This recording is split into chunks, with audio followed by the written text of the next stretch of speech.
Assalamu alaikum everyone. Today we are going to start a very important topic that is relatively difficult. Neoplasia, meaning basically new growth. It refers to any tumor that occurs within our body. तो neoplasia का word जब भी आता है तो the first thing that comes into your mind is cancer. But it's not necessary कि neoplasia सिर्फ cancer से ही डील करता है. It also deals with benign tumors, we'll see. So today we'll learn the nomenclature and the molecular basis of cancer. So nomenclature basically ये cancers को आप naming जो है वो कैसे करते हो, that is basically what we learn in case of nomenclature कि cancers के जो names हैं वो कहाँ से derive होते हैं, हमारे पास कैसे आते हैं. सो नियोप्लेजिया का लिटरल मतलब क्या है? New growth. मतलब ये ग्रीक वर्ड है और उसको आप लिटरली अगर उसको ट्रांसलेट करो तो इट मीन्स कि new growth. It is called neoplasm or neoplasia. Oncology, oncos meaning tumor, is the study of tumors or neoplasms. ठीक है, oncology के बारे में आप लोगों ने पढ़ा होगा कि it's a subdivision of medicine जिसके अंदर आप बेसिकली ट्यूमर्स के बारे में स्टडी करते हो या आप मोस्टली कैंसर से डील करता है. बट ज़रूरी नहीं है कि सिर्फ नियोप्लेजिया जो है वो कैंसर ही हो. As I'm telling you again and again, it can also include benign tumors. So literally it means new growth, and oncology is the study of the neoplasms or tumors. So definition by a person is a neoplasm is an abnormal mass of tissue, the growth of which exceeds and is uncoordinated with that of the normal tissue and persists in the same manner after cessation of the stimuli which evoked the change. So basically what happens in case of neoplasia is के obviously एक math बन रहा है, एक नई growth बन रही है. तो वो कैसे बनेगी? तभी बनेगी जब के जो नॉर्मल बॉडी सेल्स हैं वो ज़रूरत से ज़्यादा जो है वो डिवाइड होंगे और वो एक्सीड कर जाएंगे अपनी ग्रोथ कैपेसिटी को. So basically what is happening in case of a neoplasm is the cell division is without control. कि उसके अंदर बेसिकली अगर हम डील कर रहे हैं mostly with cancers, so what is happening is के there is a cell division without any control.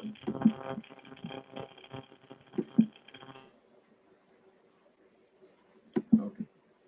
So um, so if there is irreversible damage to the DNA, it results in the autonomous growth of the abnormal cells. So ये चीज़ जो है mostly deal कर रही है with cancer. के cancer क्या चीज़ होती है कि बेसिकली ये न्यूप्लाज्म जो चीज़ क्या होती है कि आपके पास एबनॉर्मल एक ग्रोथ हो गई है ऑफ सेल्स. ठीक है.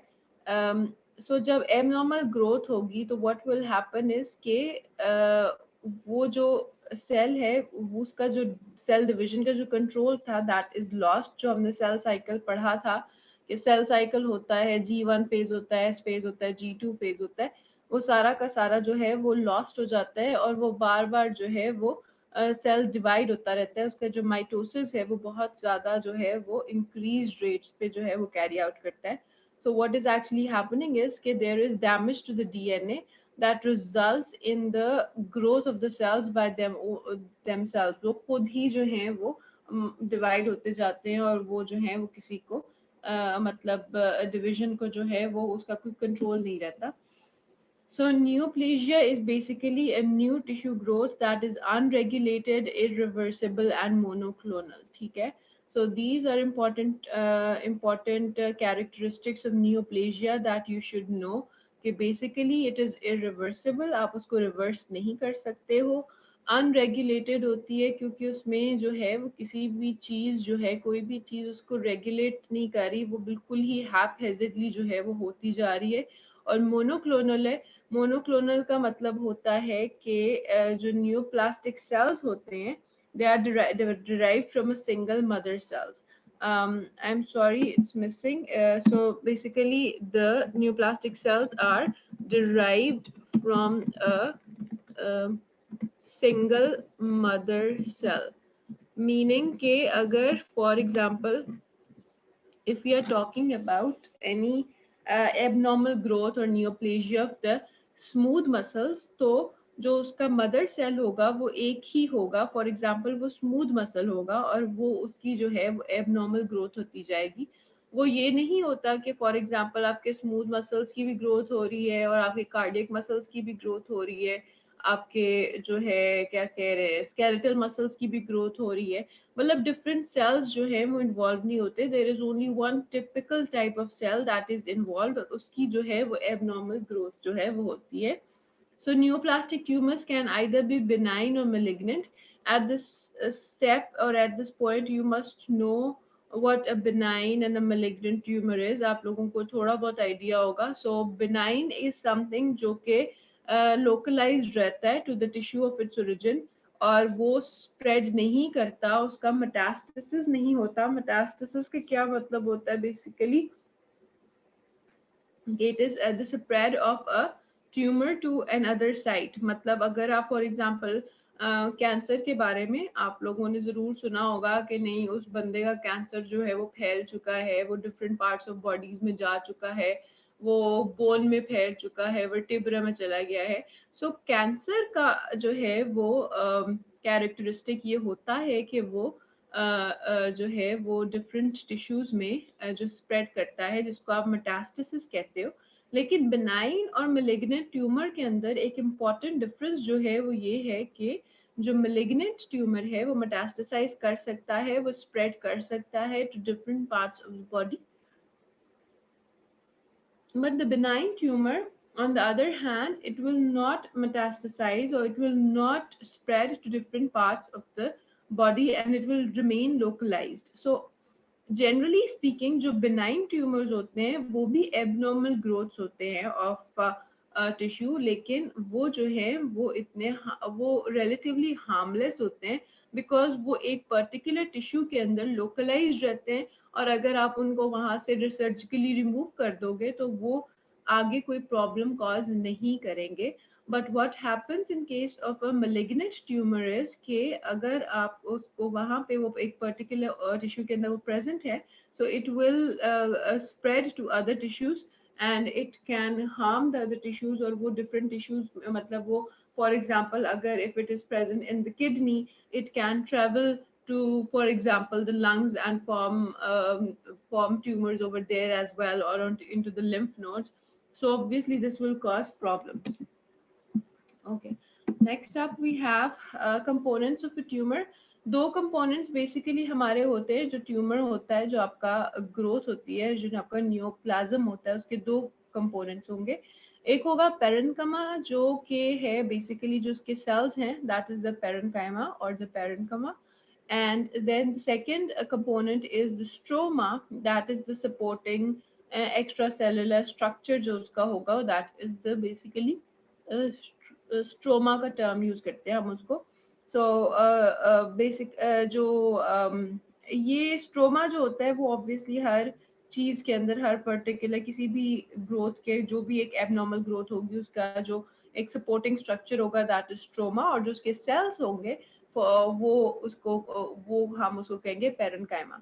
सो अगर फॉर एग्जांपल आपके जो है स्मूथ मसल सेल्स जो है उनके एक एबनॉर्मल डिवीजन हुई हुई है तो जिसको इसका जो पेरेन्काइमा होगा that will compose of the smooth muscle cells, the abnormally divided smooth muscle cells, and stroma will composed of the supportive tissue जो उसका एक बैकग्राउंड टिश्यू होगा.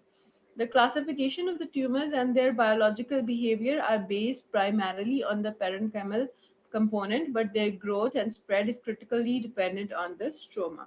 ठीक है, तो basically you name the tumour या उसके जो कैरेक्टरिस्टिक्स आप देखते हो वो आप देखते हो depending on the type of cell that is present in the neoplasm. But उसकी जो स्प्रेड है और उसकी जो ग्रोथ है वो कंट्रोल करते हैं उसकी जो स्ट्रोमा होता है. ओके, सो नॉमेनक्लेचर है बेसिकली जो लिटरली इसका मतलब होता है कि नेमिंग, आपने जो डिफरेंट कैंसर्स हैं उनको आप नेम कैसे करते हो. So nomenclatures of tumors is based primarily on the parenchymal component. The nomenclature is broadly divided into two depending on the origin of the tumor, either it is of mesenchymal origin or epithelial origin. ठीक है? So basically there are two different types of origins जो कि एक tumour के हो सकते हैं, या तो वो mesenchymal origin होगा या वो epithelial origin होगा. तो उससे रिलेटेड जो है वो बेसिकली उसका जो है वो नाम जो है वो रखा जाएगा. लेट्स सी, अगर हम मीजेनकाइमल ट्यूमर्स की बात करें, ये चीज़ें जो है ये वंस यू नो कि कौन सा आपका जो पेरेंट टिश्यू कौन सा है, उससे रिलेटिवली जो है इट्स ईजियर टू मेमोराइज कि इनके नाम जो हैं वो क्या होते हैं. सो डोंट बी स्कैर्ड कि ये तो बहुत ज़्यादा नाम लिखे आ रहे हैं और ये क्या चीज़ें हैं और हमें नहीं पता. बट अगर एक दफ़ा यू जस्ट मतलब by the end of this lecture और the next lecture you will actually know कि हाँ अच्छा इसका ये मतलब है, इसका ये मतलब है, इसका ये मतलब है. So it will start making sense. So हमने दो तरह के ट्यूमर्स पढ़े, बेनाइन पढ़े, मेलिग्नेंट पढ़े. अब उसके अंदर हमने आगे दो क्लासिफिकेशंस पढ़ी कि depending upon the parent tissue जो है वो मीसेनकाइमल हो सकते हैं या वो एपिथेलियल हो सकते हैं. सो एपिथेलियल रीजन और मेसेनकाइमल रीजन, तो उनके नाम जो हैं वो बेसिकली किस तरह से जो हैं वो हम रखते हैं. सो अगर वो एपिथेलियल ओरिजिन के हैं तो आप उसको एडिनोमा कह सकते हो या पेपिलोमा कह सकते हो. मैं भी आपको एक्सप्लेन करती हूँ ये क्या क्या होते हैं. अगर एक benign tumour blood vessels, epithelium क्या होती है आपकी, जो आपकी लाइनिंग होती है ऑफ एनी बॉडी सरफेस, या आपके जो इवन जो स्किन की लाइनिंग वो एपिथेलियम है, आपकी जो गट की लाइनिंग है वो एपिथेलियम है. सो एपिथेलियम जो है आप लोगों ने एनाटॉमी के अंदर, I am sure you know what an epithelium is. So if there is an abnormal growth of epithelial cells that is benign abnormal growth, it is referred to as adenoma or papilloma. So अगर मैं अभी यहाँ पे if I go a step further और मैं अगर आपको यहाँ पे थोड़ा सा एक्सप्लेन करने की कोशिश करूँ कि अगर यही जो है एपिथेलियल एबनॉर्मल ग्रोथ जो है वो malignant हो जाए, तो what would its name would be? So that will be adenocarcinoma. ठीक है, मतलब अगर वो बेनाइन है तो दैट इज एडिनोमा, और अगर वो malignant हो जाती है तो that is adenocarcinoma. You just add the term carcinoma to make it sound more scary, or more, you know, anything that is malignant. Obviously जो malignant होता है, जो कैंसर होता है, कैंसर को आप कार्सिनोमा भी कहते हो. तो जो चीज़ कैंसरस है, जो चीज़ malignant है, उसके आगे आपने basically you will add just carcinoma. ठीक है, अभी हम आगे इसको पढ़ेंगे कि और क्या क्या चीज़ें हम ऐड कर सकते हैं. So for the purpose of epithelium आप एडिनोमा को एडिनोकार्सिनोमा कह सकते हो, पेपिलोमा को आप पेपिलरी कार्सिनोमा कह सकते हो. These are two different things that you can say. We will study more about these. अगर ब्लड वेसल से एक बेनाइन ट्यूमर जो है वो ओरिजिनेट कर रहा है, तो आप उसे क्या कहोगे? हिमैंजियोमा. उसे आप कहोगे हिमैंजियोमा. अगर स्मूथ मसल सेल से ओरिजिनेट कर रहा है एक बेनाइन ट्यूमर, तो that is refer to as leiomyoma.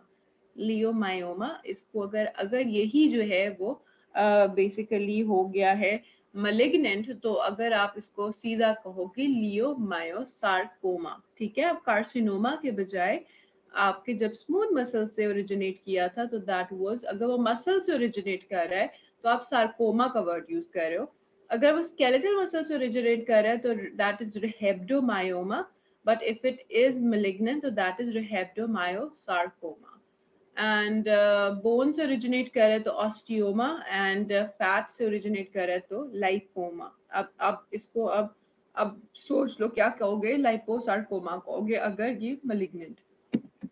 Okay, so this is an example of something that we call fibroids, जो कि एक फीमेल के अंदर जो हैं वो होते हैं. आप लोगों ने सुना होगा अक्सर कि उस एक पर्टिकुलर औरत है, मतलब इन हर 50s, उसके जो हैं वो फाइब्रॉइड्स हो गए, तो उसका जो है हिस्टेरेक्टमी करनी पड़ी, यूट्रस रिमूव करनी पड़ी।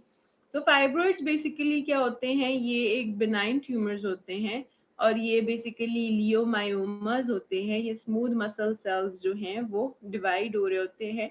तो ये जो है यूट्रस में कहीं भी पड़े हो सकते हैं, या तो उसकी वॉल के अंदर जो है वो पड़े हो सकते हैं, या उसके अपर सरफेस पे हैं, या उसके अंदर जो हैं वो प्रोट्रूड कर रहे होते हैं उसकी कैविटी के अंदर, या उसकी कैविटी से बाहर प्रोट्रूड कर रहे होते हैं।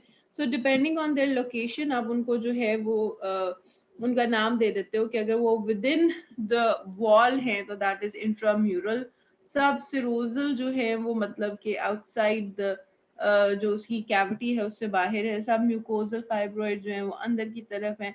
सो ये सारी जो चीज़ें हैं ये this diagram is just illustrating how you will see fibroids in a patient. So fibroids जो होते हैं basically leiomyomas होते हैं, जो कि smooth muscle cells की benign growths होती हैं। ओके अब एपिथेलियल ओरिजिन के जो हैं वो ट्यूमर्स, उनकी नॉमेनक्लेचर कैसे होगा बिनाइन ट्यूमर्स का, कि their classification is more complex. They are based on cell of origin, microscopic architecture और macroscopic patterns. So देखो एडिनोमा जो है हम ऑलरेडी पढ़ चुके हैं कि बेसिकली अगर एपिथेलियल ओरिजिन होगा तो उसे आप एडिनोमा कहोगे। तो इसमें दो डिफरेंट चीज़ें होती हैं। अगर for example, there is a glandular tissue with a non-glandular pattern, for example, thyroid adenoma. तो इसमें जो है वो basically what it is trying to say is कि अगर एक particular tissue है जो normally एक ग्लैंड की तरह एक्ट करता है, वो हार्मोन्स प्रोड्यूस करता है और वो जो है उसकी ग्रोथ जो है वो एक नॉन ग्लैंडुलर पैटर्न में हो रही है, मीनिंग कि एक इस तरह से पैटर्न में हो रही है जो कि नहीं प्रोड्यूस करता वो hormones. So that will be that is one different particular type. तो उसमें फॉर एग्जांपल थायराइड एडिनोमा होता है। थायराइड आपका normally produces the T3 and T4 thyroid hormones, but अगर उसकी एक एबनॉर्मल ग्रोथ हो रही है, अगर एडिनोमा हो रहा है तो वो जो है वो नॉन ग्लैंडुलर पैटर्न्स के ऊपर बनेगा। और if there is non-glandular tissue with glandular patterns, example renal tubular adenoma. So इसमें बेसिकली क्या होगा कि आपका जो रीनल ट्यूब्यूल्स होती हैं वो जो है वो एज अ ग्लैंड एक्ट नहीं करती, बट वो अगर वो जब उनकी बिनाइन प्रोलिफरेशन होगी that will be at a glandular pattern. So that is one example. So आगे पेपिलोमा है। पेपिलोमा जो है this is making things just more difficult. I should just delete this. आप लोगों को इसकी समझ नहीं आएगी because okay. So एडिनोमा आ गया, फिर आ गया पेपिलोमा। पेपिलोमा बेसिकली जो होता है वो हमेशा एक पेपिलरी ग्रोथ होती है, फिंगर लाइक प्रोजेक्शन होती है जिसको आप पेपिलोमा कहते हो। ठीक है, आप लोगों को बस पता होना चाहिए कि जो पेपिलोमा का वर्ड जहाँ पे भी आ जाएगा इट मीन्स कि एक फिंगर लाइक कोई प्रोजेक्शन आ रही है। ठीक है, तो माइक्रोस्कोपिक और मैक्रोस्कोपिक विजिबल फिंगर लाइक और worthy projection from the epithelial surface, for example oral papilloma. ठीक है, cyst adenoma, it is a form of adenoma that forms cystic masses, for example ovarian cyst adenoma। ठीक है, एक adenoma हो गया। ठीक है, वो ग्लैंडुलर या नॉन ग्लैंडुलर हो सकता है। फिर हमारे पास पेपिलोमा आ गया जो कि फिंगर लाइक प्रोजेक्शन की फॉर्म में होता है। फिर हमारे पास सिस्ट एडिनोमा हो गया जिसके अंदर जो एडिनोमा है वो सिस्टिक मैसेस की फॉर्म में, सिस्ट की फॉर्म में है, तो that is cystic adenoma. Okay. We are moving on to the malignant tumors. They are collectively referred to as cancers. Malignant tumors can invade and destroy the adjacent structures and can also spread to distant sites. ठीक है, so basically जो benign tumors होते हैं वो एक जिस area में वो ग्रो कर रहे होते हैं वो वहाँ पे लोकलाइज्ड रहते हैं और वहाँ से वो हट के कहीं आगे पीछे नहीं जाते। बट जो मेलिग्नेंट ट्यूमर्स होते हैं वो बहुत ज़्यादा स्प्रेड भी करते हैं और जिस एरिया में वो ग्रो भी कर रहे होते हैं उसके लिए भी वो डेंजरस होते हैं, वो उस एरिया में भी जो है वो डिस्ट्रक्शन कॉज करते हैं। सो अगर वही येट अगेन वही चीज़ आ गई कि अगर एपिथेलियम से ओरिजिनेट कर रहा था तो अगर वो बिनाइन था तो हम उसको एडिनोमा कह रहे थे। अगर वो एपिथेलियम से ओरिजिनेट कर रहा है एंड इट इज malignant, तो you call it adenocarcinoma. So बदतमीज बनाओ है साला मेरे काबू था मारा जरा मेरे रुक जाता है कपड़ा कपड़ा ये तो बड़ी police. okay, sorry for. Okay, so अब अगर ये ब्लड सेल्स का जो है वो malignant कैंसर है, so दैट इज ल्यूकीमिया और लिम्फोमा. ठीक है, ये आप लोग, I don't know if you study haematology, लेकिन ये ल्यूकीमिया और लिम्फोमा जो हैं वो ब्लड कैंसर्स होते हैं. So mostly white blood cells को इन्वॉल्व करते हैं. अगर ब्लड वेसल्स को जो है वो इन्वॉल्व कर रहा है, तो वो पहले जो था अगर बिनाइन था तो दैट वाज हेमेंजियोमा, और अब अगर वो malignant हो गया तो that is angiosarcoma. Smooth muscles को वही leiomyosarcoma, skeletal muscles rhabdomyosarcoma, bone जो है osteosarcoma, and fat is the liposarcoma. ठीक है, तो देखो स्मूथ मसल्स अगर बिनाइन थे तो दैट वाज लियोमायोमा, अगर वो malignant हो गए तो that is leiomyosarcoma. Skeletal muscle rhabdomyoma and rhabdomyosarcoma, bone osteoma and osteosarcoma, fat lipoma and liposarcoma. ठीक है, तो कार्सिनोमा का वर्ड या सार्कोमा का वर्ड जब आएगा तो it means it is malignant. ठीक है, अब मिक्स्ड ट्यूमर्स क्या होते हैं कि these are tumors that appear to be composed of both epithelial and connective tissues because of the divergent differentiation of a single neoplastic clone. It is made up of more than one cell type derived from a single germ layer. Example is the mixed tumor of salivary gland.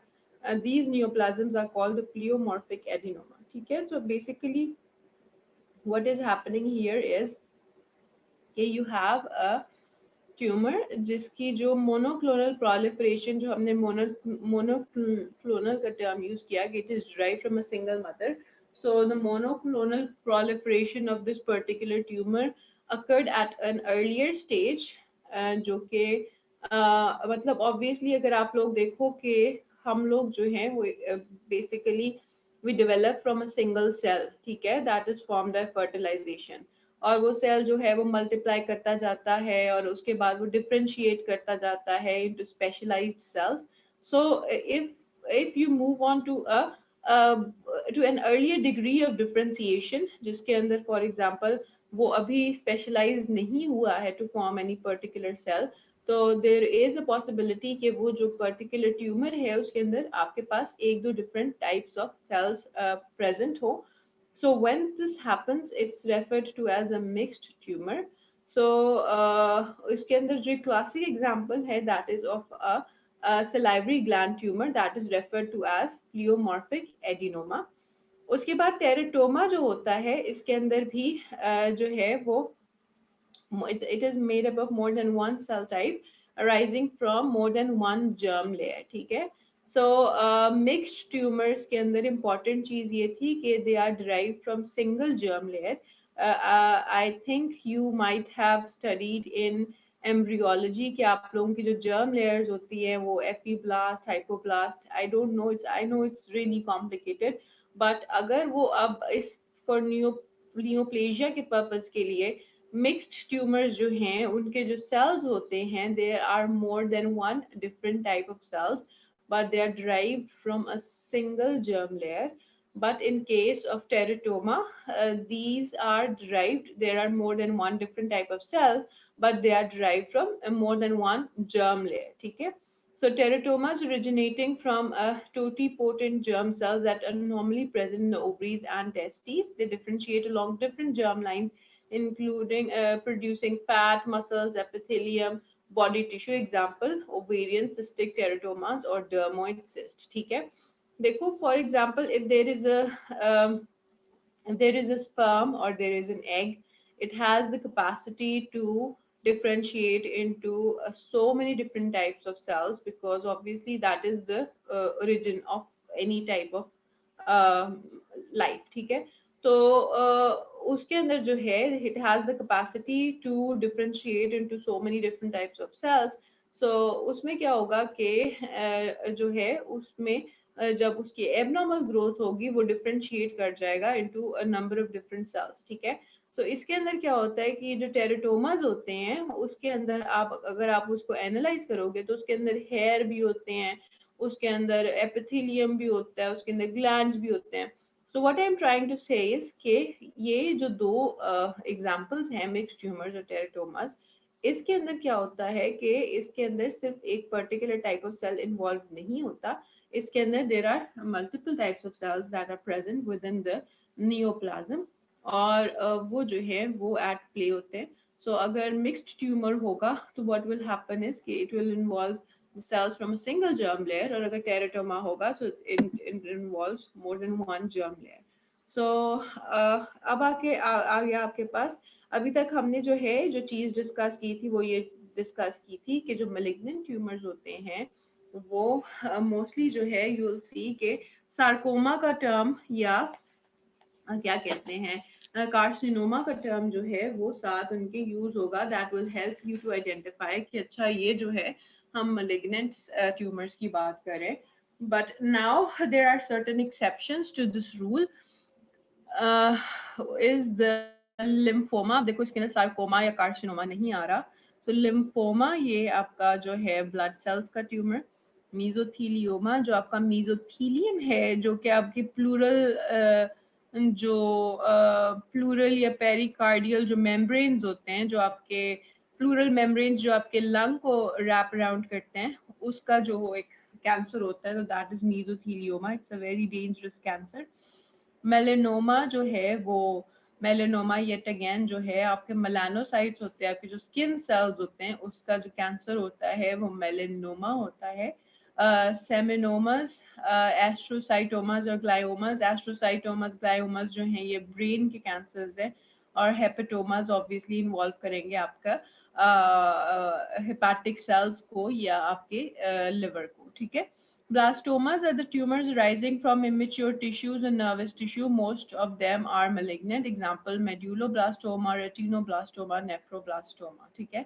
तो mostly ये जो है वो nervous tissue से जो है वो arise करेंगे। मोस्टली ये बच्चों में होते हैं जो ब्लास्टोमास होते हैं। रेटिनोब्लास्टोमास जो है ये it's a very sad tumour of the eye. इसके अंदर you might see it in your life cases retinoblastoma के।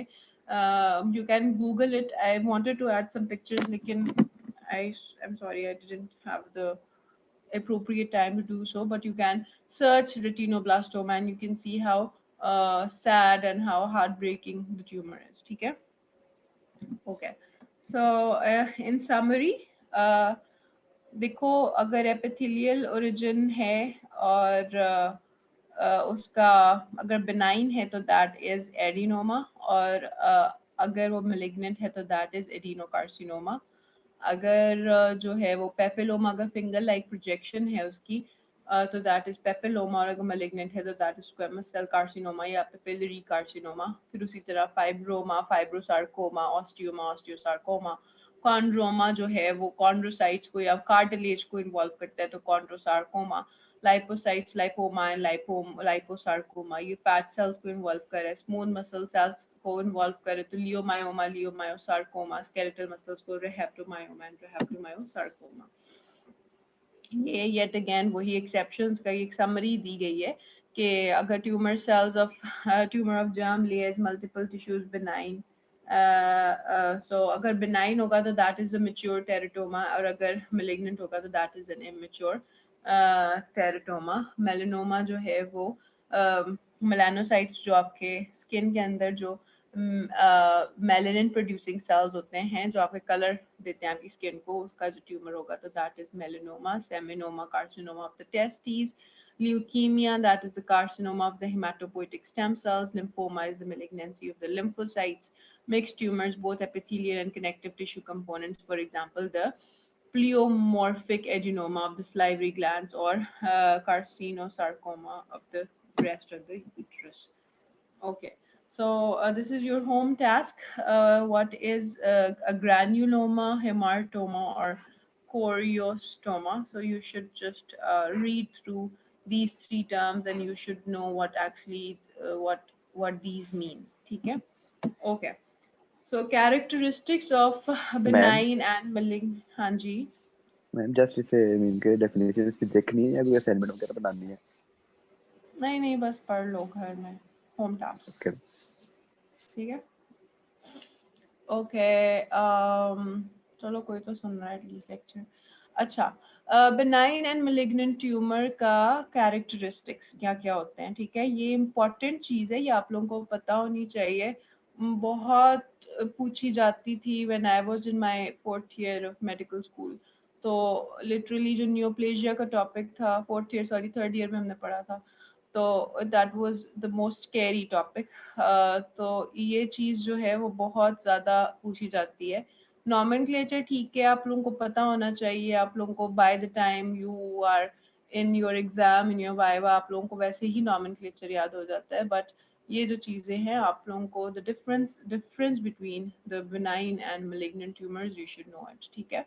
सो इसके अंदर 4 बेसिक कैटेगरीज हैं जो हम स्टडी करेंगे. Differentiation and anaplasia, rate of growth, local invasion and metastasis. So let's move on.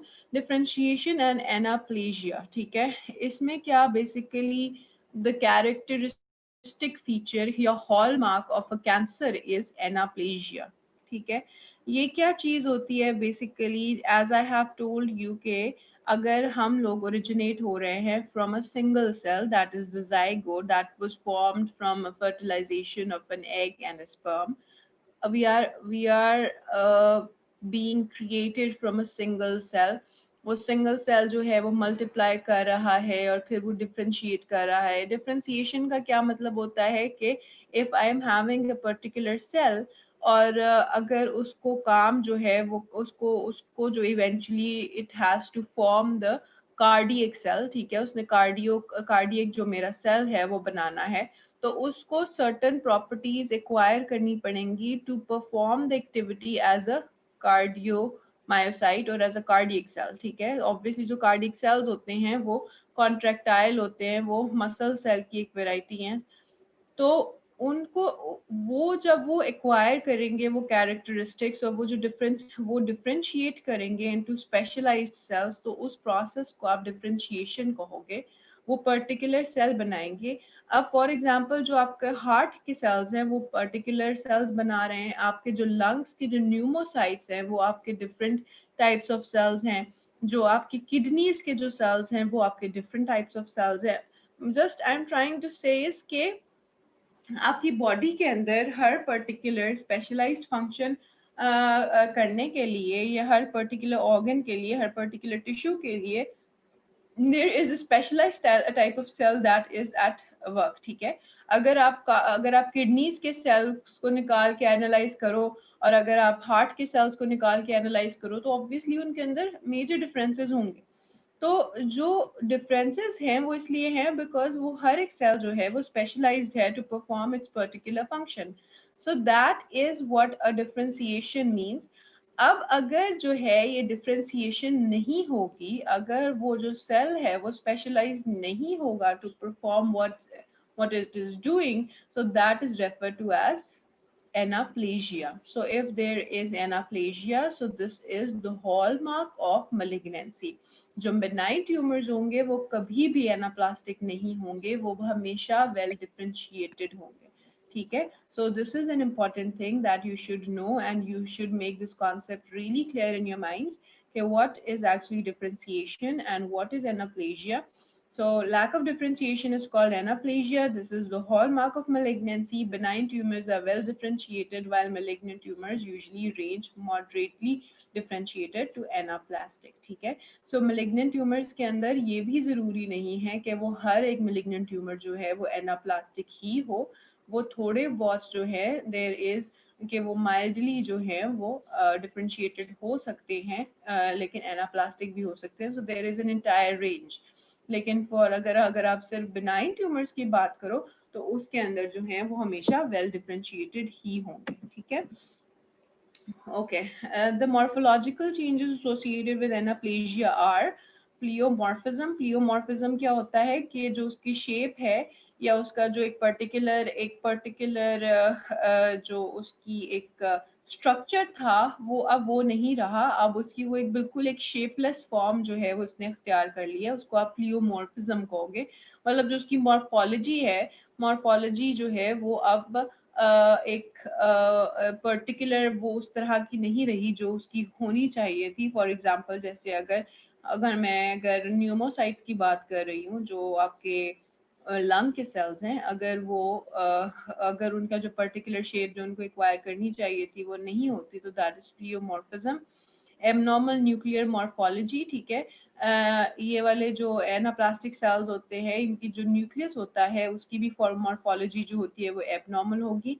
Mitosis, वही मैंने आप लोगों को बताया कि देखो कैंसर का हॉलमार्क क्या चीज़ है कि वो चीज़ जो है वो मल्टीपल टाइम्स जो है वो बहुत ज़्यादा रैपिडली जो है वो डिवाइड कर रही है, जितना उसको डिवाइड नहीं करना चाहिए। ऑब्वियसली जब आप अगर इफ़ यू जस्ट इमेजिन, आप लोग सोचो कि कैंसर क्यों होता है, तो इसलिए होता है क्योंकि वो जो सेल्स होते हैं वो इतना ज़्यादा डिवाइड कर जाते हैं जितना उनको नहीं करना चाहिए, ठीक है। ऑब्वियसली आपके सेल्स आपके हर रोज जो है आपकी बॉडी से एपिथेलियम शेड हो रहा है, लेकिन आपके नए एपिथेलियम सेल्स जो हैं वो डिवाइड होके बन रहे हैं। बट अगर जो है वही अगर आपके 10 सेल्स लूज हो रहे हैं और आपके 10 सेल्स जो है वो बन रहे हैं उसको रिप्लेस करने के लिए, तो आपको कुछ नहीं होगा। लेकिन अगर आपके 10 सेल्स लूज हो रहे हैं और उसको रिप्लेस करने के लिए आपके 100 सेल्स बन रहे हैं, तो ऑब्वियसली आपका वो एक्यूमुलेशन हो जाएगी ऑफ दो सेल्स। सो इन सेल्स के अंदर जो है माइटोसिस जो है वो बहुत ज्यादा होगा। many cells in malignant neoplasms are in mitosis, proliferative activity of the parenchymal cells, ठीक है। माइटोसिस कौन सा चीज थी? सेल डिवीजन थी, ठीक है। जो आपने पढ़ा था सेल साइकिल, उसमें आपका G1 फेज होता है, फिर S फेज होता है, फिर G2 फेज होता है और फिर M फेज होता है। M phase is the mitosis phase, जिसके अंदर जो है बेसिकली आपका सेल जो है वो मल्टीप्लाई करता है। लॉस ऑफ पोलैरिटी, पोलैरिटी क्या मतलब है कि उसकी जो ओरिएंटेशन है, हर सेल्स के पर्टिकुलर पोल्स होते हैं, उसकी एक ओरिएंटेशन होती है कि उसका जो है वो फॉर एग्जांपल अगर एक पर्टिकुलर डायरेक्शन में वो लंबा है या वो ओवल है या वो राउंड है या जिस तरह का भी है। अब आपने न्यूरॉन्स देखे हैं, वो न्यूरॉन्स जो हैं वो लंबे होते हैं, उनके एक्सॉन्स होते हैं, उनके डेंड्राइट्स होते हैं, blah blah blah. What I am trying to say इसके हर सेल्स होता है स्पेशलाइज्ड होता है, अगर उसकी जो ओरिएंटेशन उसकी ऑर्गेनाइजेशन जो है वो लॉस हो रही है, तो that is basically anaplasia. Other changes, the better the differentiation of a transformed cell, the more it retains the functional capacity of its normal counterpart, ठीक है। जितना अच्छा वेल डिफरेंशिएटेड सेल होगा, उतनी उसके अंदर फंक्शनल कैपेसिटी होगी of the normal counter part, ठीक है। फॉर एग्जांपल अगर कोई कार्डियक सेल जो है वो अच्छी डिफरेंशिएटेड है तो वो अपना फंक्शन जो है परफॉर्म कर पाएगा। लेकिन बेसिकली इसीलिए जो जो कैंसर सेल्स होते हैं वो आपके ऊपर बर्डन इसलिए बन जाते हैं बिकॉज वो एनाप्लास्टिक होते हैं, वो वेल डिफरेंशिएटेड नहीं होते, वो किसी काम के नहीं होते, वो काम कर ही नहीं सकते जो जिस चीज से, अगर फॉर एग्जांपल अगर वो लंग से ओरिजिनेट कर रहे हैं, तो अब वो लंग्स का जो सेल्स जो काम करते थे वो काम वो नहीं कर सकते बिकॉज उनके अंदर कोई कैरेक्टरिस्टिक्स है ही नहीं, वो उतने डिफरेंशिएटेड है ही नहीं, ठीक है। रेट ऑफ ग्रोथ क्या होती है? ऑब्वियसली देखो मेलिग्नेंट ट्यूमर्स जो हैं वो ज़्यादा बुरे होते हैं, तो वो फास्टर उनकी ग्रोथ होगी और वो लोकली भी स्प्रेड करते हैं, फिर उसके बाद फिर वो डिस्टेंट साइट्स पे चले जाते हैं। डिस्टेंट साइट्स पे कैसे जाते हैं हम आगे पढ़ेंगे। अगर फॉर एग्जांपल वो लिम्फेटिक्स के थ्रू जा सकते हैं, ठीक है, लिम्फेटिक्स जो आपकी होते हैं, या वो ब्लड के थ्रू जा सकते हैं, ठीक है। वो वहाँ से जो है वो कोई एक सेल जो है वो डिसलॉज कर जाता है, फिर वो ब्लड के थ्रू ट्रैवल करता है और फिर जो है वो किसी और पर्टिकुलर एरिया में जाके जो है वहाँ पे कैंसर कॉज करना शुरू हो जाता है, ठीक है। और ट्यूमर्स जो बिनाइन ट्यूमर्स है वो स्लोली ग्रो करते हैं। Local invasion. Benign tumor remains localized at its site of origin. It does not have the capacity to infiltrate, invade, or metastasize to distant sites like malignant tumor does. ठीक है, वो जो लोग benign tumour है वो localise रहता है, जहाँ से वो ओरिजिनेट करता है वहाँ पे वो लोकलाइज रहता है, उसके अंदर इतनी कैपेसिटी नहीं होती कि वो जो है वो डिस्टेंट साइट्स के अंदर जाके जो है उनको इन्वेड करे या इन्फिल्ट्रेट करे, ठीक है। Metastasis is defined by the spread of tumor to the sites that are physically discontinuous with the primary tumor, ठीक है। इसका जैसे फॉर एग्जांपल अगर एक मेरा खुदा ना खास्ता अगर लंग के अंदर ट्यूमर है और वो थोड़ा सा जी स्प्रेड करके वो हार्ट पे चला गया तो वो मेटास्टेसिस नहीं होगा, बिकॉज जो लंग है और जो हार्ट है वो मोर और लेस जो है वो करीब है, प्रॉक्सिमिटी में है।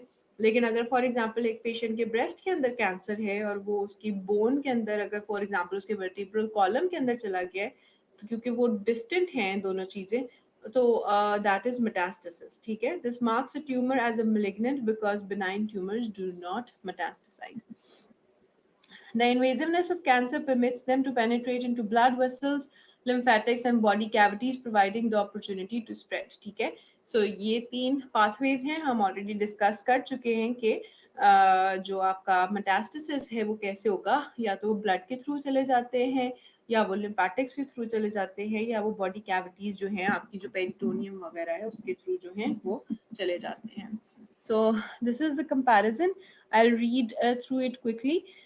Differentiation, वही benign well differentiated structure may be typical of the tissue of origin. Malignant, some lack differentiation, while anaplasia structure is often atypical. Rate of growth, usually progressive and slow, may come to standstill or regress. Mitotic figures are rare and normal. Mitotic figures क्या होंगे, जो mitosis के दौरान जो हैं वो बनते हैं. Erratic and may be slow to rapid. Mitotic figures may be numerous and abnormal. Local invasion, usually cohesive and expansive, well demarcated masses that do not invade and infiltrate the surrounding normal tissue, encapsulated, meaning कि ये जो हैं वो अब इनकी जो एक area होता है वो बहुत वेल डिमार्केटेड होता है, जो इनके बॉर्डर्स भी होते हैं, इवन वो बहुत स्मूथ इनके बॉर्डर्स होते हैं. लेकिन जो malignant tumor होगा वो invasive होगा, infiltrating the surrounding normal tissue, sometimes may be seemingly cohesive and expansile. Metastasis absent, frequently present, the larger and more undifferentiated the primary, the more likely the metastasis is. ठीक है, so this is basically a comparison of the ये जो हमने पहले आपकी एक diagram पढ़ी थी ओवरी के ट्यूमर्स के, ये देखो ये जो इसके स्मूथ सेल्स हैं, ये इसके जो आर्किटेक्चर है ये नॉर्मल है, स्मूथ सेल्स इसी तरह के दिखते हैं. बट लेकिन जो एक कैंसर कॉजिंग सेल, जो एक malignant सेल हो गया, तो उसके जो है वो सेल्स जो हैं वो बेसिकली एबनॉर्मल दिख रहे हैं. ठीक है, सो spread of tumors, it includes direct seeding of body cavities or surfaces. ठीक है, ये मैंने आपको बताया कि body cavities के through travel करता है, lymphatics के through travel करता है, या blood के through travel करता है. अगर blood के through travel करेगा तो उसको that is referred to as the hematogenous spread. Not all systemic distributions of metastasis follow the natural pathways of venous drainage. For example, breast and prostate carcinoma preferentially spread to the bone. Bronchogenic carcinomas tend to involve the adrenals and the brain.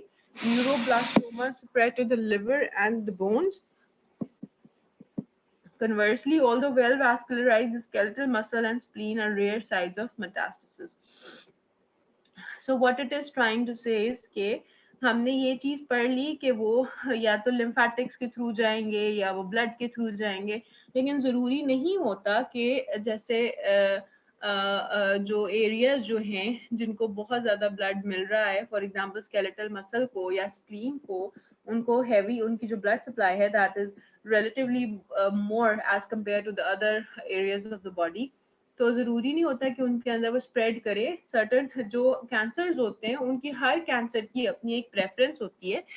For example जो breast का और prostate का cancer होता है उसकी preference है कि वो बोन पे स्प्रेड करता है. ठीक है, तो हम मोस्टली जो अगर आप देखोगे कि जो प्रोस्टेट के कैंसर के पेशेंट्स हैं उनको इवेंचुअली जो वर्टिब्रा है वो उनकी इन्वॉल्व हुई होती है. ठीक है, ब्रोंकोजेनिक मीनिंग जो लंग कैंसर का पेशेंट है उसका एड्रीनल ग्लैंड या ब्रेन इन्वॉल्व हुआ होता है.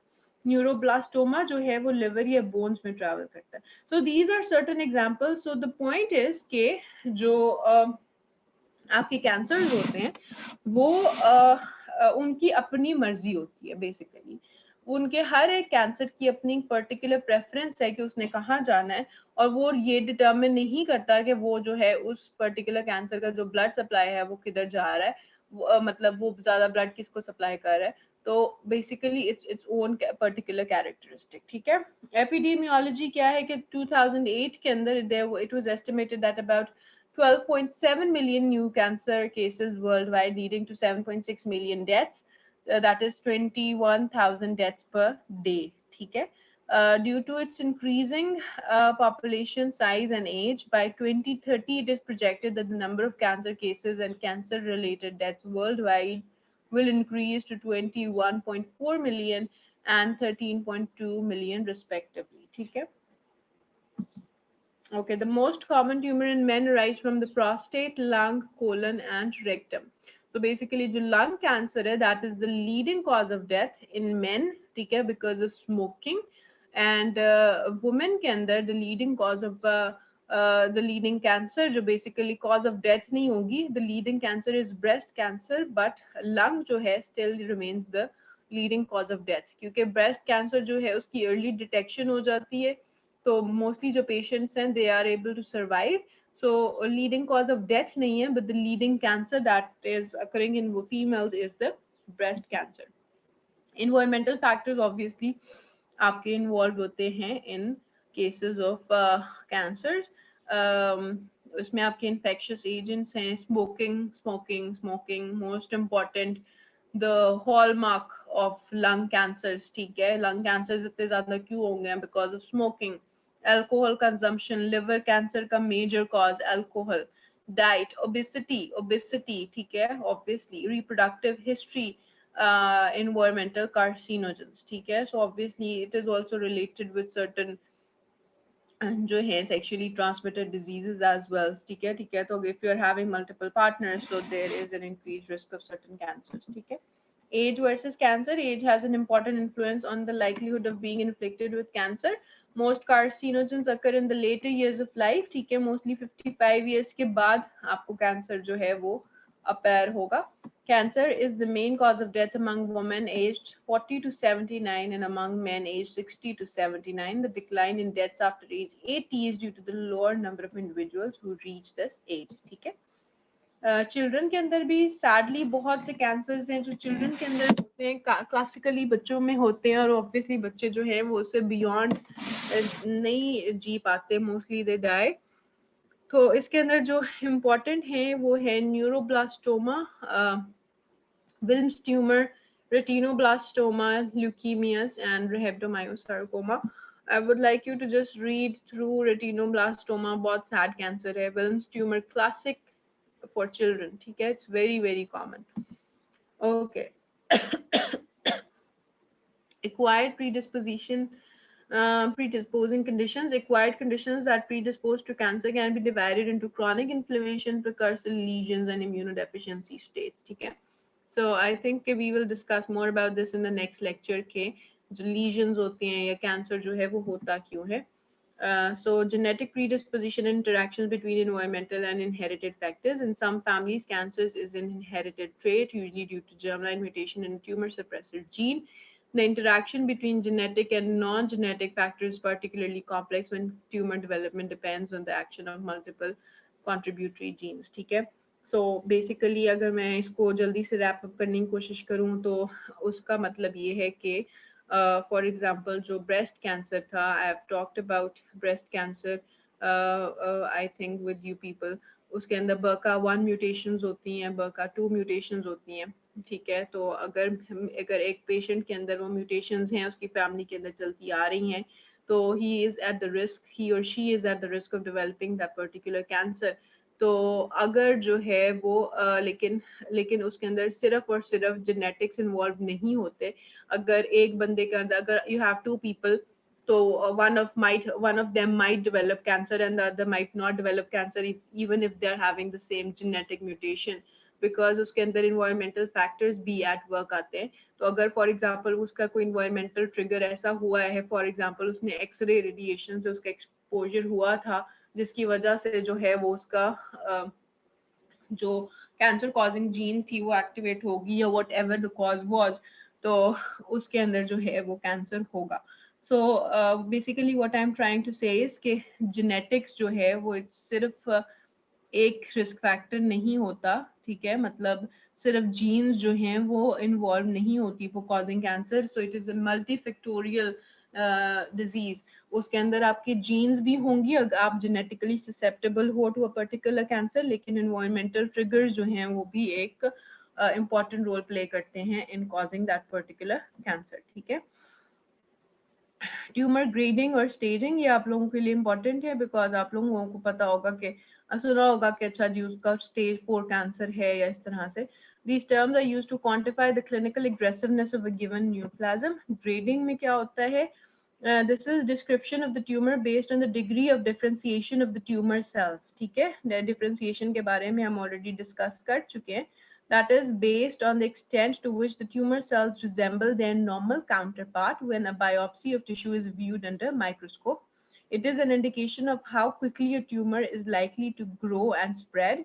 Well-differentiated tumors tend to grow and spread slowly than poorly and undifferentiated ones. Okay? So grading is basically dependent on the degree of differentiation.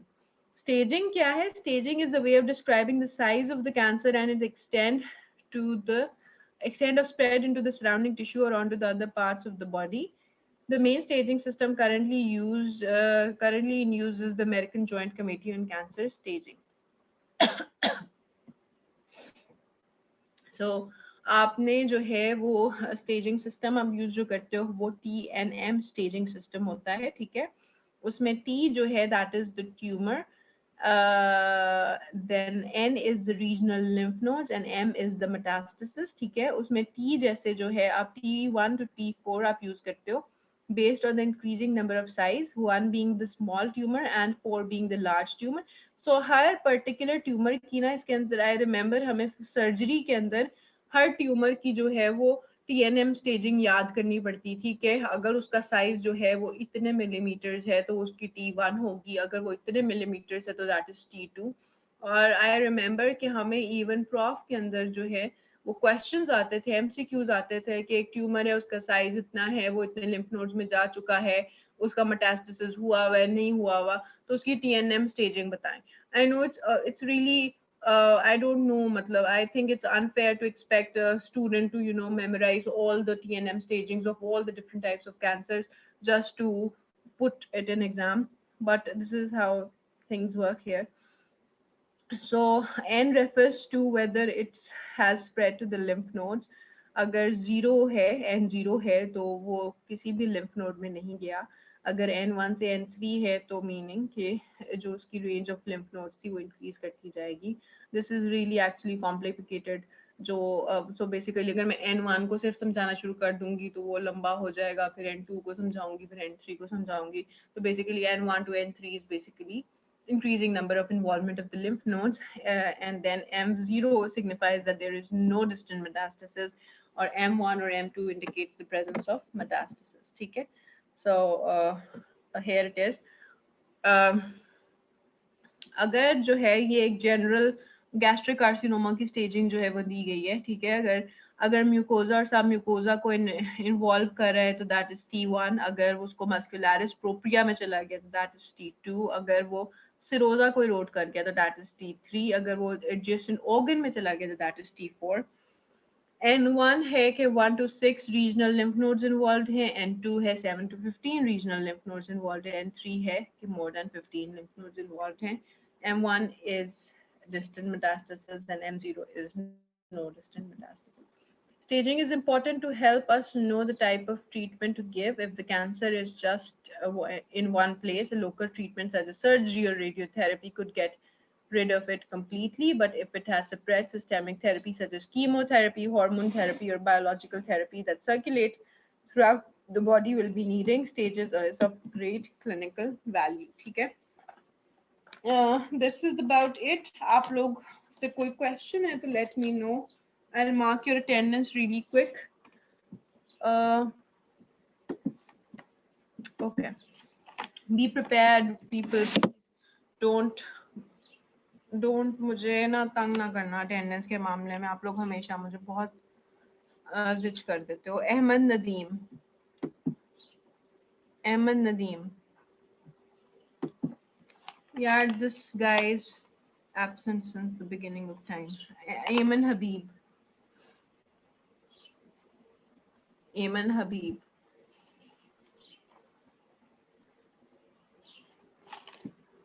अच्छा okay, I can see you but अच्छा ठीक है, आपका mic नहीं on हो रहा होगा, what ever, I am marking you present. एमन नसीर, एमन नसीर को बच्चा आया भी है कि नहीं? Amania Tahir, Present, ma'am. Aqsa Javed, Present. Atiya Qayyum,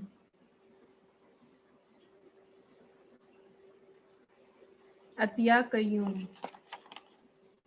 Ayesha 1169, Present, ma'am. Ayesha Hasan, Present, ma'am. Aisha Mughal. Ayman Seer, I can see your hand raised. Okay. Aisha Mughal. Bisma Shahid. Present, ma'am. Dua Khan. Present, ma'am. Farah Noor. Present, ma'am. Fariha Fatima. Present, ma'am. Fatima 1205. Present, ma'am. Fatima Nasir. Fatima Nasir. Walia Khan. Present, ma'am. Vania Khan. Present, ma'am. Gulshan Salim. Present, ma'am. Hafiz Muhammad Salman. Present, ma'am. Hira Ahmed. Present, ma'am. Humaira Saeed. Present, ma'am. Ifra Ali. Ifra Ali. Ma'am हाँ जी, ma'am उसकी तबीयत ठीक नहीं है, उसका message आया मुझे। आपको मैसेज आया, अभी वो मुझे क्लास तो मैसेज नहीं आया ना। Okay ma'am. Areej Aamir, Present. Iza Elahi, Present, ma'am. Kashaf Maqsood, Present, ma'am. Kiran Rani, Present, ma'am. Mahnoor Asif, Present. Mahnoor Liaquat,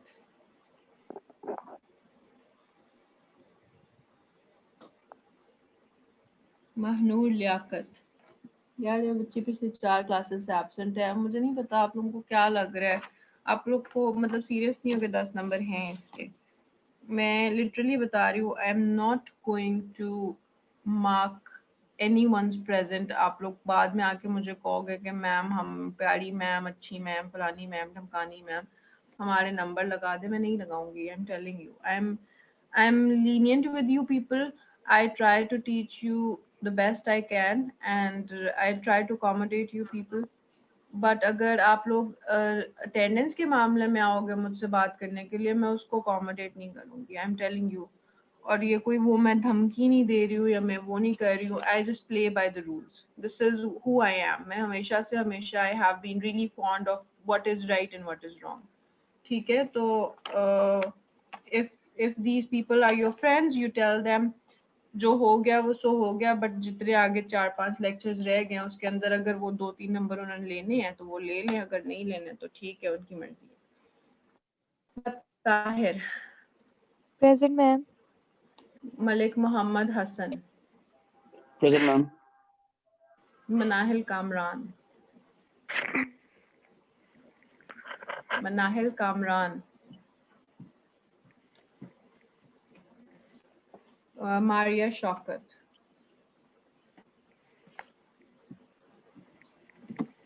Maria Shaukat, Maryam Imtiaz, Present, ma'am. Manahil Shahzad, Present, ma'am. Mohammad Abdullah,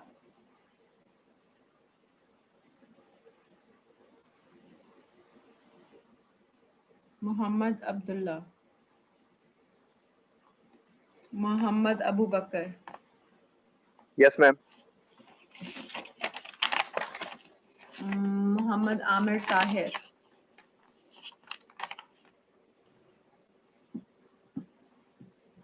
Mohammad Aamir Tahir,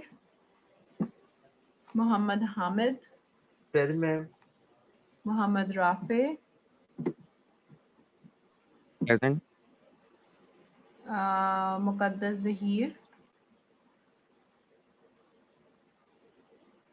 मुकद्दस Zaheer, Nadir Hussain, Present, ma'am. Neha, Present, ma'am. Nida Aslam, Present, ma'am. Nimra Shahzad, Nimra Shahzad, Present, ma'am. Noor Fatima, present? Present, Okay. ma'am. Okay. Nimra, okay, you are present. Nudrat Noor, Present, ma'am. Rimsha, Present. Rimsha Ijaz, Rimsha Ijaz, Rizwanul Haq, Present. Sadia Badar Paracha, Present.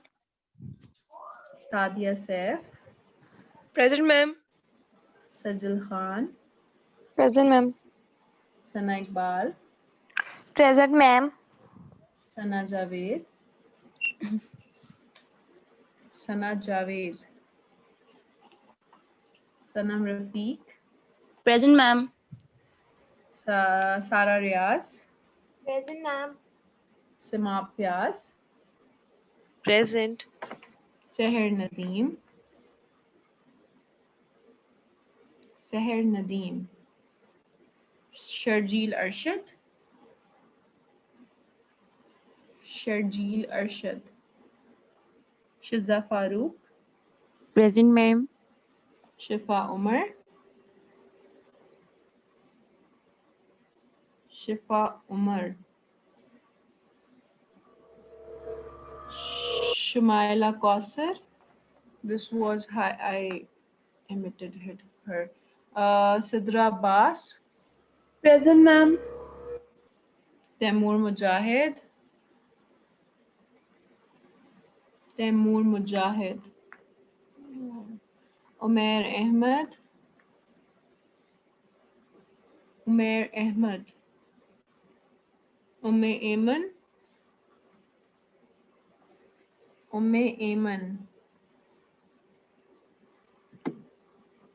Osama Irshad, Yes, ma'am. Present. Warda Fatima, Present, ma'am. Zainab Mehboob, Present. Zille Huma. Present, ma'am. Present, ma'am. Okay ठीक है बच्चों कोई questions हैं तो you can ask me ma'am एक बार teratoma को repeat कर दें. यार टेरेटोमा बेसिकली ना मोस्टली फीमेल्स के अंदर होता है लेकिन मेल्स के अंदर भी होता है लेकिन उसके अंदर क्या होता है कि उसके अंदर ना आपके अंदर मल्टीपल सेल्स की टाइप जो होती है ना वो प्रेजेंट होती हैं मतलब अगर आप एक ओवेरियन टेरेटोमा को अगर आप देखोगे ना अभी आई वुड रिकमेंड कि अभी आप बेशक अभी अपने फ़ोन के ऊपर अगर आप लेक्चर नहीं ले रहे फ़ोन से तो आप देख लो उसको उसका ना गूगल के ऊपर इमेज देखो जाके ओवेरियन टेरेटोमा टाइप करो उस पर गूगल पे आप इमेज देखो उसके अंदर आपकी हेयर भी होते हैं आपके स्मूथ मसल्स होते हैं आपके सेबेशियस ग्लैंड्स होते हैं मतलब बेसिकली मोस्टली क्या होता है कि जैसे अब आप हमने लियोमायोमा या लियोमायोसार्कोमा पढ़ा वो सिर्फ स्मूथ मसल्स का ट्यूमर था जिसके अंदर सिर्फ और सिर्फ स्मूथ मसल्स आएंगे ठीक है तो टेरेटोमा के अंदर क्या होता है कि उसके अंदर मल्टीपल टाइप्स ऑफ सेल्स आ रहे होते हैं उसमें हेयर सेल्स होते हैं मोस्टली हेयर सेल्स अगर हेयर सेल्स आपको कहीं हिंट आया हुआ है किसी एमसीक्यू के उसके अंदर कि उसके अंदर हेयर सेल्स भी हैं और सेबेशियस ग्लैंड्स के सेल्स भी हैं तो वो आपके लिए हिंट होता है कि ये टेरेटोमा है तो उसके अंदर multiple varieties of cells multiple types of cells are present ठीक है okay ma'am thank okay any more questions ma'am assessment का बता दो कब तक करेंगे अपलोड आप. Assessment plan yes ma'am. यार आई हैव बीन ट्राइंग, मतलब मैं बाकी अपना जो बाकी मेरे हैं मेरे बाकी सेक्शंस हैं मैं उनकी तो ले रही हूँ साथ साथ, लेकिन आप लोगों की क्लास थोड़ी बड़ी है, तो इसलिए मुझे अभी मैं बाकी टीचर्स जो पैथोलॉजी पढ़ा रही है मैं उनसे कोऑर्डिनेट करके पूछ रही हूँ कि किस तरह से वो क्या कर रही हैं। So once I know what they are actually doing, तो मैं उस हिसाब से फिर आप लोगों से जो है वो लूँगी, ठीक है? Because I want to do something जो आप लोगों को पढ़ाई के काम आए, क्योंकि मुझे पता है अगर मैं आप लोगों से प्रेजेंटेशंस ले लूँगी तो आप लोगों ने पढ़ना नहीं है उस प्रेजेंटेशन के लिए, तो क्विज हम ले नहीं सकते एट दिस मोमेंट। तो आई लेट यू नो, ठीक है, बाय दिस वीक। अभी इंशाल्लाह के नेक्स्ट वीक तक I try to finish the syllabus, and once the syllabus is done, so we can actually, you know, will have time on our hands to go for the assessment thing, so don't worry.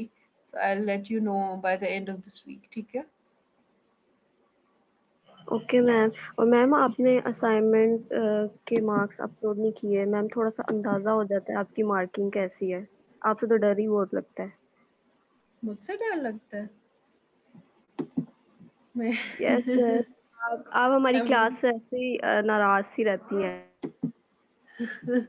आप लोग अनॉय करते हो मुझे, मतलब honestly because शुरू में बच्चे आते ही नहीं थे, ठीक है? 70 बच्चों में से 30 बच्चे आते थे। मतलब मुझे होता था कि यार सुबह बंदा उठता है, मतलब इतनी मुश्किल से, मतलब ऑनेस्टली मेरे लिए भी सुबह 8 बजे उठना कोई आसान काम नहीं है। मैं सुबह को ही सोती हूँ 5 बजे और फिर मैं 8 बजे उठती हूँ, मतलब। और फिर बंदा अपना बोलता है, रात को लेक्चर प्रिपेयर करता है, सारा कुछ करता है, खुद पढ़ना पड़ता है पढ़ाने के लिए। इट्स नॉट सिंपल कि मुझे ये सारी चीजें जो हैं वो फिंगर टिप्स पे याद है। ऑब्वियसली मैंने 3rd ईयर की पढ़ी हुई है, मुझे कुछ 3 साल 4 साल हो गए होंगे, 3 साल हो गए होंगे उसे पढ़े हुए। तो द थिंग इज कि वो फिर उस तरह से होता है। लेकिन जो बच्चे अच्छे हैं, जो बच्चे हर क्लास में आते हैं, जो बच्चे थोड़ा सा मुझे पता है कि बच्चे एग्जिस्ट करते हैं, तो उनके साथ मैं बिल्कुल भी स्ट्रिक्ट नहीं हूँ। लेकिन हाँ, मैम वो तो वाइवा में ठीक है, अगर लेकिन आप लोग मुझे मैम कुछ नहीं सुनाओगे तो मुझे गुस्सा आएगा। हाँ जी मैम थोड़ा सा तो वो आइडिया हो जाता है ना कि आप मार्किंग कैसी करती हैं। अच्छा ठीक है, आई विल डू इट इंशाल्लाह, ठीक है। मैं आप लोगों की 2 असाइनमेंट्स हो चुकी हैं, है ना? हाँ ठीक है, you have Yes, yes ma'am. completed your assignments, तो I'll mark it and I'll upload. तो एक्चुअली मुझे बिकॉज आई एम न्यू, मुझे नहीं अभी पता। मैंने ख्याल से जी पोर्टल पे मैंने अपलोड करने हैं, मुझे नहीं पता मैंने किधर अपलोड करने, बट I'll do that, ठीक है? इस वीक या नेक्स्ट वीक के एंड तक, ठीक है? I'll do that, don't worry. Okay ma'am, thank मैं असाइनमेंट्स में हर एक को अच्छे नंबर देती हूँ, इसलिए फिक्र ना करो। यू। ओके मैंने मैम, जो थैंक चेक किए हैं अभी तक उसके अंदर मैं मिनिमम 7, अगर बहुत ही किसी ने गंदी बनाई है तो उसको 6.5 दे दूंगी। लेकिन मैं अच्छे नंबर देती हूँ। किसी की अच्छी असाइनमेंट है तो मैं, किसी की बहुत जबरदस्त असाइनमेंट है मैं 10 मार्क्स भी दे देती हूँ। मैं असाइनमेंट्स में दे देती हूँ, लेकिन वाइवा में एक्सपेक्ट ना करो कि मैं दूंगी, ये मैं पहले बता रही हूँ। Okay ma'am.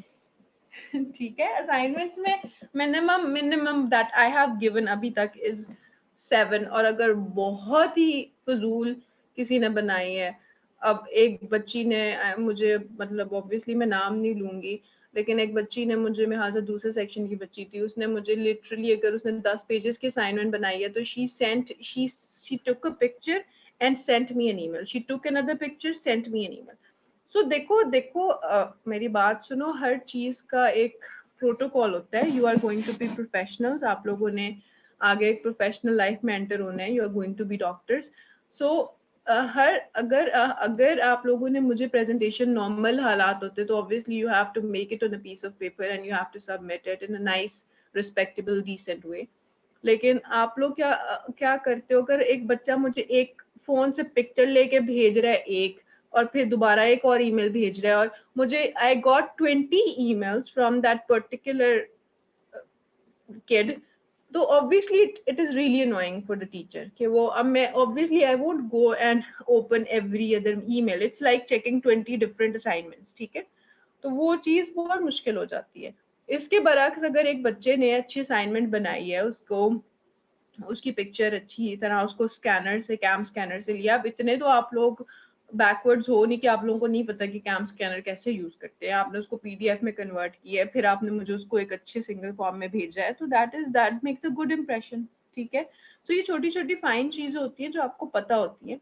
ऊपर से कुछ बच्चे जो हैं they email me in a highly unprofessional manner, ठीक है। वो लोग मुझे ऐसे ईमेल कर रहे होते हैं जैसे पता नहीं मैं उनके कोई छोटे होते की फ्रेंड हूँ, हम बचपन से खेलते आ रहे हैं, मतलब उर्दू में लिख के रहे। देखो अगर आपने उर्दू यूज करनी है, ठीक है, आई एम नॉट सेइंग कि भाई आप लोगों को हाईली इंग्लिश आनी चाहिए, अगर आप लोगों ने उर्दू यूज करनी है तो उसे उर्दू फॉन्ट में लिख के मुझे भेजो, ठीक है। मुझे पढ़नी आती है उर्दू, मैं उर्दू पढ़ लूंगी।